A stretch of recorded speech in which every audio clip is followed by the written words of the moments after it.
好，咁啊，逐個字同大家講一次啦。人字啱啱講咗啦，扁形嘅，撇短啲，辣長啲，長啲咋？唔好個撇好短啊！嗱，我哋將個撇平啲，唔好太長。好，然後個撇嘅中間呢度係撇嘅一半啊嘛，唔好低過中間就起辣。記住啱啱先講完個辣嘅線條，有少少弧度嘅。行嘅時候6步行，好停，然後將佢拉翻少少尾，個人就係咁嘅，係咪好明顯？呢度比呢個辣要短啊！記住咯噃，同埋咧，佢呢個角度唔好將個角度變到咁樣，呢個人字唔好睇嘅，即係呢個角度要拉大啲，呢個唔好睇嘅，呢個角要拉大啲，咁個字咧，成個字會顯得扁，同埋咧好睇嘅。毛呢個毛字咧就係最普通嘅，即係話好多筆畫嗰個寫法。我哋咧毛字有幾種寫法嘅，一陣間簡單講下。咁寫呢個毛字嘅時候，注意咧撇，然後咧可以有啲書法家習慣咧3橫寫晒佢，一橫，因為我哋砌4豎啊，2橫，呢橫要長橫一半，第3橫寫埋佢都唔打緊嘅，呢個係長橫。有啲書法家習慣係咁嘅，你都啱嘅，冇違反不順嘅，因為點解咧？寫晒3橫之後咧，豎撇咁啊，楞埋呢幾點係順暢嘅，好唔好？好咁啊，呢4豎咧，最右邊嗰豎就變成撇，通落嚟，通穿佢。好，然後睇睇4點，第1點大，第2點細，第3點都係細，第4點大嗱，咁個毛字就好睇啦。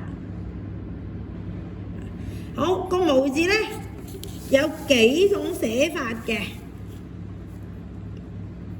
但係咧都即係我講緊行書啊，可以有幾種寫法嘅，但係都離唔開咧寫晒呢3橫先嘅，可以咁樣起咗頭，3橫，好啦，然後可以呢度變成3豎都得嘅，1、2，嗱呢豎縮短啲，嗱有啲係咁寫法，呢度拉落嚟，咁啊寫翻個橫咯，到下邊仲縮啲，唔使4點噶啦，3點都唔寫，嗱可以咁都得，亦都有啲書法家咧就興，其實都係真係個筆順係寫晒呢3橫先嘅，1、2、3、4，咁又係點3點咯，可以3點，可以4點，可以一橫過，呢度呢4筆，呢4豎咧可以寫3豎，亦都可以寫4豎，嗱冇2豎啊，唔好意思，咁記得睇到呢幾隻樣咧都係毛字，冇錯嘅，唔好同我大嗌話個書法家寫錯字，冇寫錯字，行書係可以咁處理嘅。咁記得嗱，講多次嗱，最原始嘅樣係咁嘅，4豎4點，咁記得咧，最尾啲豎即係筆順啊，寫晒呢3橫先，跟住寫4豎，最尾豎變成撇，然後下邊4點咧對翻呢4豎嘅收筆嚟寫就啱數噶啦，旁邊2點大，中間2點細。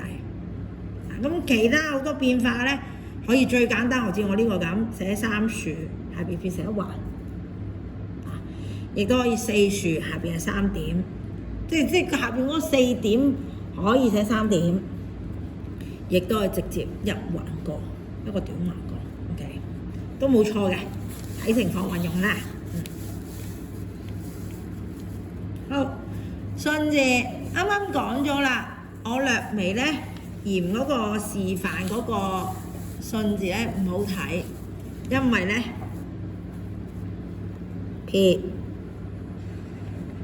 跟住我哋習慣咧呢個豎係上邊係尖尖地，嗱咁樣會好睇好多嘅，冇咁重。當頭點大點啲，跟住長橫，短橫，短橫。呢兩個短橫可以楞住寫，又好似可以學我咁分開寫，唔打緊。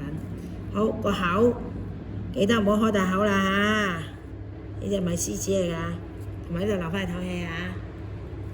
好，筆字又到講個筆字啦，個筆字成日寫嘅，成日都難寫嘅。咁記得咧提大家短橫啦。嗱，其實如果有米字格咧睇到嘅，嗱，啱啱喺翻呢兩條斜線一半完成啲橫，啱啱到點就得㗎啦，唔好長。咁呢啲你唔會長嘅。好啦，然後喺寫嘅角度嚟講咧，其實我哋多數係撇豎點啊嘛，係咪？但係咧我都建議大家咧，如果想容易啲寫咧，其實不妨可以橫，跟住擲條中線寫咗啲豎先。冇人跟住你尾㗎嘛，唔打緊㗎啦，你自己寫啫嘛。咁你擲正呢度咧，嗰個穩好似寫個丁字咁，呢個結構好穩定啦。然後撇長啲，呢個係捺嚟嘅嗱。咁佢個筆字就係一個好穩定嘅，好似三角形咁啦。睇唔睇到？嗱，寫多一次嚇，寫多一次啦。短橫，你可以寫到中間啲豎先，通常習慣係彎頭豎嚟嘅豎，跟住撇點。嗱，我個人覺得啦，咁樣有機會大家容易啲寫啲。當大家熟咗個擺位啦，先寫翻正確嘅，即係話筆順咧應該係橫撇豎點咁樣先啱嘅，好冇？只不過我覺得寫咗中間嗰豎先咧，有機會大家會寫得好啲。建議大家咁做啫。好，最後一個立字，立字咧同嗰個順字嘅樣好似嘅，同埋咧因為筆字不畫少，天字亦都屬不畫少，所以咧呢個書法家咧刻意地將個立字咧不畫，成個字嘅不畫寫粗啲。我一個當頭點畫極鬼粗啊，唔打緊嘅，當頭點大點啲都得嘅。好。短橫，呢個中間係呼應點，好，跟住長橫，嗱，個立字係咁樣嘅，好冇？